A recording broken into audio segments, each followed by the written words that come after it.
Hello everyone, I am Lisa Cannon. I have been using Young Living essential oils for around 20 years, and I have been teaching classes for a bit over a year.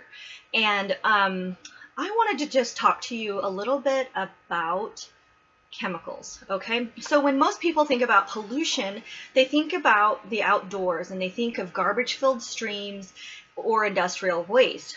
But most of us probably spend a large portion of our time indoors, as much as 80 to 90% of our life. So we work, we study, we eat, and we sleep in enclosed environments where air circulation may be restricted. And the typical American home contains 3 to 10 gallons of toxic materials, to include everything from glass and bathroom cleaners to garden pesticides and fertilizers. Health effects of ingredients in common household products include respiratory problems, eye irritation, cancer, and disruption of the endocrine system. As a result of these cleaners and other toxic household products, the Environmental Protection Agency, or the EPA, reports that the air inside of the home typically is 5 to 10 more times polluted than the air immediately outside, and in extreme cases, 100 times more contaminated. That's pretty scary, right? This is because every product you use in your home secretes chemicals in your home and you're breathing it in. Did you guys know that cleaning products are responsible for nearly 10% of all toxic exposures reported to the U.S. Poison Control Centers? And the chemical in our everyday products could be contributing to the reason why we get sick, have health problems, struggle emotionally, and are not living a life of wellness, purpose, and abundance. I wanted to just talk for just a minute.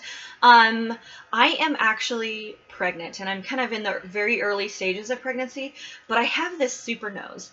And the more that I remove the toxic chemicals in my life, the more that I start to really smell them and be affected by them in a harmful way. So there's actually a little girl that I give a ride to every now and again, and I pick her up first thing in the morning, and it's really hard because she uses soaps that contain harsh chemicals, and I can smell it, and it affects me so much in the car where there's limited circulation of air, that it affects me so much that I have a hard time breathing in the vehicle while she's in the vehicle with me. But this is just from her regular, normal products like shampoo and soap.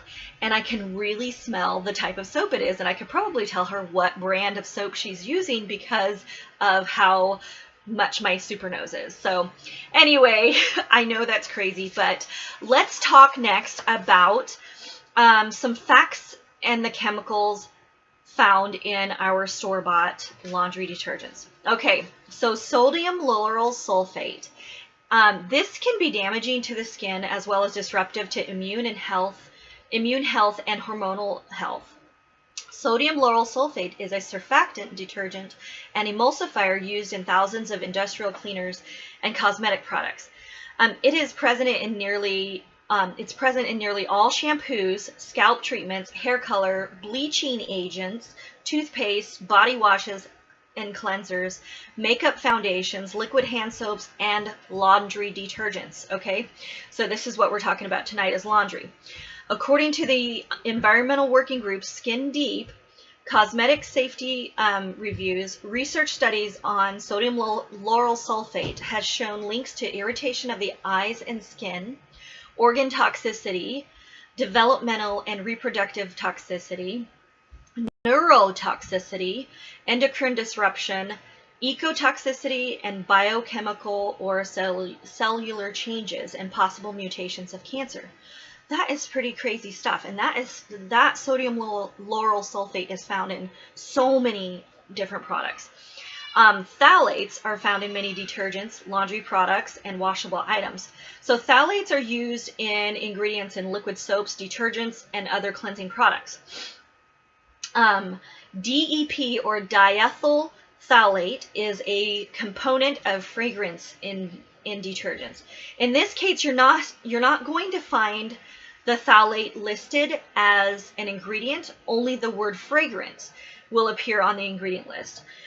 In the past few years, researchers have linked phthalates to asthma, attention deficit, hyperactivity disorder, breast cancer, obesity, and type 2 diabetes, low IQ, neural developmental issues, behavioral issues, autism spectrum disorders, altered reproductive development, and male fertility issues.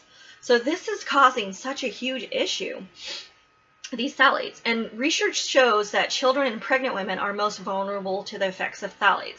I can definitely testify to that because it affects me. I know I can physically feel it.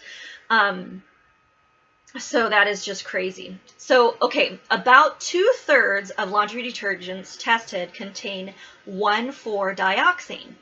So many popular brands of shampoos, body washes, lotions, and even baby products, as well as many natural and organic brands, were found to contain 1,4-dioxane. Levels of contamination were so high that many companies have come under legal attack for poisoning consumers. Now, how does this get into our products?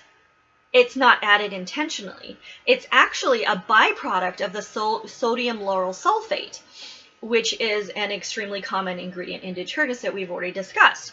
So since this is a byproduct rather than an ingredient, it doesn't have to be listed on the labels. But this 1,4-dioxane is considered by the state of California to cause cancer and has been found to be potentially toxic to your brain and central nervous systems, kidney, livers, and respiratory systems, according to the CDC.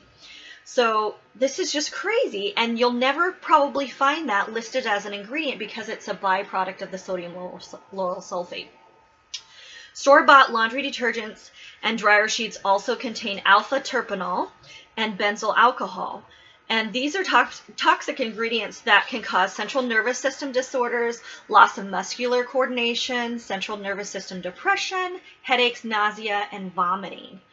So these are just a few of the chemicals that I looked up during when I was researching laundry. And these chemicals, when we use them on ourselves and our children on a daily basis, they build up and accumulate within our bodies. And this is a process called bioaccumulation. So this means that the more that we expose ourselves to these toxins, the harder it is for our bodies to break them down. And because of this buildup, it causes both minor and major health issues that otherwise could be prevented if we simply quit using them. Even if the issues aren't apparent right now, they'll become apparent later on down the road. Even some of the popular organic products still contain some of the ingredients we just discussed. And you can learn more by visiting the Environmental Working Group website at ewg.org. And you can plug in the ingredients of your products and just see how high it's rated in toxicity. Or you can download the Think Dirty app on your smartphone and look and scan your products' barcodes. And the results will just shock you. They shocked me, and I was really concerned that I just decided to, after researching for this class, I decided to get rid of all of my laundry products. And that's a really hard thing for me to do because I'm a couponer. And so I have quite the stockpile of some things. But this stuff just cannot be allowed in our homes. It is not safe for our families. And we are the gatekeepers of our home. And I know this can be a little bit scary. And I felt the same way when I first heard this. But we have to understand that knowledge is power. And as the gatekeepers of our home, we are the best caretakers for our family. And nobody else will do that. So after hearing about all of the chemicals, the harsh chemicals and the yuck that's in those store-bought products, who is ready to get rid of them? I know that I certainly am. And I hope that you all will take these recipes that we've given you or buy from Young Living the products that are already made. These are just great products that are made all naturally from plant-based and they're all plant-based products. So please do think about that. It is just so important. It just really affected me a lot when I read this. So thank you so much for sitting with me.